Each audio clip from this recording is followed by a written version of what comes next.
Hi, today we are going to talk about time management. Yes, and today I'll start with a small story. This story about a small boy and his dad. A man came home from work late, which he used to come very late, almost daily. He was tired and irritated to find his 7-year-old son waiting for him at the door. Daddy, may I ask you a question? Yeah, sure. What it is, replied the man. Daddy, how much do you make an hour? How much you earn per hour? Daddy got irritated. That's none of your business. Why do you ask such a silly thing? The man was angry. The boy said, Dad, I just want to know. Please tell me, how much do you make per hour? Dad was irritated obviously, but he said, okay, if you must know, let me tell you, I make $50 per hour. Every hour is $50. Oh, the little boy replied, so he felt bad. He shook his head. He made some calculation with some currency in his hands and said, Dad, may I please borrow $20 from you? The father was further furious. If the only reason you are asking me that you can borrow some money from me to buy some toy or some other useless thing, then go straight to your bed and sleep.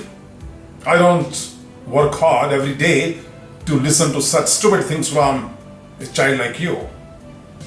Dad was harsh. The little boy's heart was broken. He quietly went to his room with tears in his eyes and shut the door. The man sat down, had his dinner, and then after some time, his anger had cooled down. He was thinking about the little boy's question. How dare he ask such question? He was just thinking again and again. But when his anger cooled down, he thought, maybe there was something my son really wanted to buy with that $20. And he really didn't ask for money very often. So he went to the door, knocked the door, and the boy opened it slowly. He asked, Son, why did you ask $20? The boy replied, I've been thinking that if I get those $20, then I have got $30 with me. So I'll have total $50. So I will buy 1 hour from you. And then I will request you to come early tomorrow and have dinner with me. Very sad. Because he felt I didn't have the enough money and I couldn't borrow your 1 hour. That's why I asked you $20. So Dad felt very bad. He said he was almost in tears. He was crushed. He was speechless. He was humbled beyond his imagination. He put his arms around his little son with moist eyes and begged for his forgiveness. Now, this may be just a story, but carries a great message for all of us. Why it happens? Because we are not able to manage our time well. Most of us are working hard in our lives, but we should not let time slip through our fingers without having spent some time with those who really matter to us, those close to our hearts, and with those who really matter. Our family that consists of our children, wife, parents, and even siblings also deserves some time of ours. In Indian philosophy, our ancestors rightly divided the 24 hours in 3 equal parts. The first 8 hours are for self. And we use that, let's say about 6 to 7 hours for sleep, and maybe 1-2 hours for physical exercise, meditation, and maybe other morning routines and all that. The second lot of 8 hours is for dedicated work. During that time, we make money. And third set of 8 hours is for family, friends, and society. The exact division may not be possible, but this is almost a guideline so that you create a work-life balance in your life. And remember, we have got only 24 hours and we have to make use of that very, very efficiently. This is one resource that God has given equally to all human beings, be it the CEO of a company, be it a student, be a politician or a policeman, a housewife or even a maidservant. This is one resource that you can't buy, you can't borrow, steal or even lend to anybody. Time is one resource which once gone never comes back. In fact, they say time is money in essence. Despite that, we all waste time. And then we say that we are short of time. And a lot many things we fail to do because we don't have time. And we keep putting them off next day, next day, next day, and it keeps going on. And this happens in our official life also and in our personal life also. We are most of the time under pressure.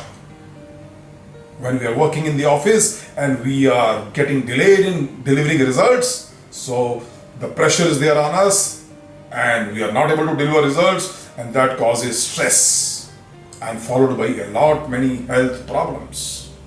Now the fact is that most of us are leading a life of pressures from all around. Pressure for performance, pressure for promotion, pressure of peers, pressure of family members, relatives, and even society at times. The pressure further increases when we find ourselves rushing against time to meet some targets. Time has no pity on our pathetic condition. Time is flying. So the only thing we can do is to manage our time well. We should waste less time on doing things that we have to do so that we have more time to do the things that we want to do. A lot many people work late in the offices. Sometimes it may be essential to incorporate last minute changes in a project report that needs to be submitted to the client next day morning. But spending time in the office cafeteria during the day and spending extra hours during the evening may not create a great impression on your boss. You should be working when you are expected to work. Ask yourself, who is more efficient? A person who finishes his or her job in 8 hours or the one who finishes his or her job in 10 hours? Who is more efficient? As a senior person, don't try to attempt to do each and everything yourself. That is a sure recipe for disaster. Learn to delegate.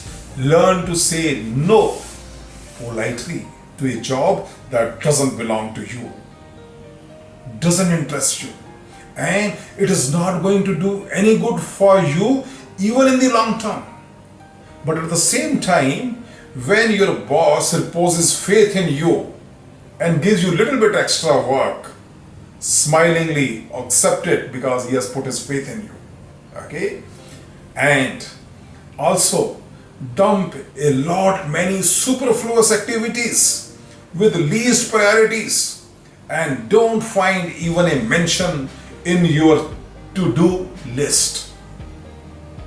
We mentioned sometime back in another lesson, follow the 5 D's of time management. What were those 5 D's? The top priority is just do it. The second level was delegate and monitor. Third level was delegate and forget. Fourth level was delay. And the last level in importance and urgency was very, very least, just dump it. Now be firm to say no. politely with a smile on your face to a lot many invitations that may not be of any interest to you or your organization. You don't have to be goody-goody all the time with each and everybody to lead a stress-free life. Some long and unnecessary meetings could be a great time waster. Keep your meetings short, crisp, and to the point. These days, unsolicited emails, phone calls from unknown and unscrupulous salesmen and social networking sites like Facebook's have become a great source of time wastage. Unsubscribe from all those emails who keep sending you daily, weekly mailers about the launch of their latest products and all that. You may get some relief from bank loan or credit card callers if you register on the NDNC, that means National Do Not Call Registry in India, by calling phone number 1909. Remember that. I'm not against any social networking platforms like Twitter, Facebook, WhatsApp, or LinkedIn, but you should use them with great care and judiciously. There are people who spend hours and hours on these three sites. You got to be disciplined while using these tools to get benefit from them, and don't let them become the master and you become a slave of those apps and you keep wasting your time all the time. The priority has to be dictated by you and not by those softwares or the apps. And there are hundreds of channels on your TV also.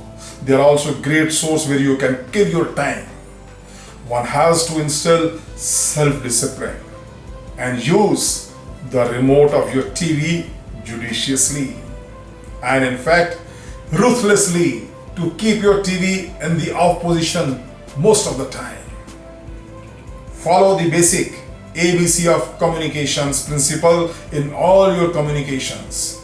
It could be on phone, Facebook, an email, or a report or minutes of the meetings. ABC stands for accuracy, brevity, and clarity. The bullet points, wherever are possible, instead of using very long descriptive paragraphs, they should be used. And here also you remember that long speeches become boring and are wastage of time of the speaker and the listeners too. In a nutshell, pay attention to accomplishments rather than activity.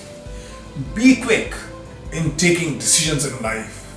Remember that too much analysis causes paralysis of organizations. Don't procrastinate. It is a sure recipe of wastage of time and ultimate failure. Respect every minute of yours at your disposal and make best use of it. Time is literally flying. Time is not going to come back, it is gone. So manage your time well. You have only 24 hours with you. Thank you very much.